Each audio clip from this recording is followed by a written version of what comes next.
All right, so now continuing our discussion on section 3.5, which is covering segment proofs. We are given for number 4, prove that if Ln equals MP, then Lm equals NP. Okay, so we see right here, we're given this illustration of a line with 4 points on it, L, M, N, and P, and they kind of break it up into little segments for us, okay?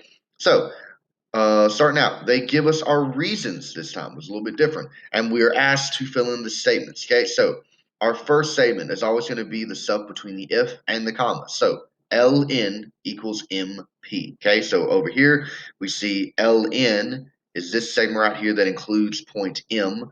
And then MP is this part of the line right here, this segment part that includes point N. Okay, so they overlap with each other. So now to go from A to B, we know that we need to use the segment addition postulate so that we could get our B statement.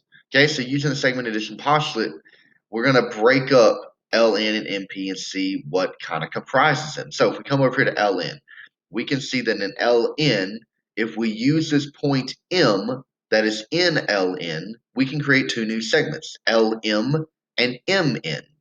So that's going to be us using the segment addition postulate. So we know that we have our big segment, Ln, and Ln is equal to the lengths of Mn and Lm. So that's how we're going to write it. Ln is equal to Lm plus Mn.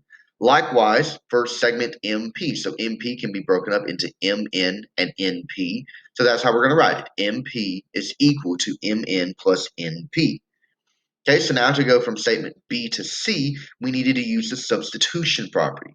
Okay, so kind of like in number 1, what they did is they took statement A, Ln equals MP, and then at stage B, we kind of refined our definition. We expanded our definition of Ln and MP a little bit. We found out that Ln is equal to Lm plus Mn, and MP is equal to Mn plus Np. So we just took this statement, Ln equals MP, and we rewrote it down here with the information that we learned at stage B. So Ln originally became Ln plus Mn. MP was originally, but it became Nn plus Np. So this was us substituting in the values that we learned at stage B to get our statement for stage C. So that was us using substitution property.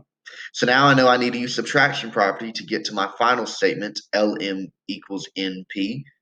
So they both have an Mn. So we need to get rid of that Mn by using the subtraction property. So to go from C to D, we use subtraction property to get our statement Lm is equal to Np.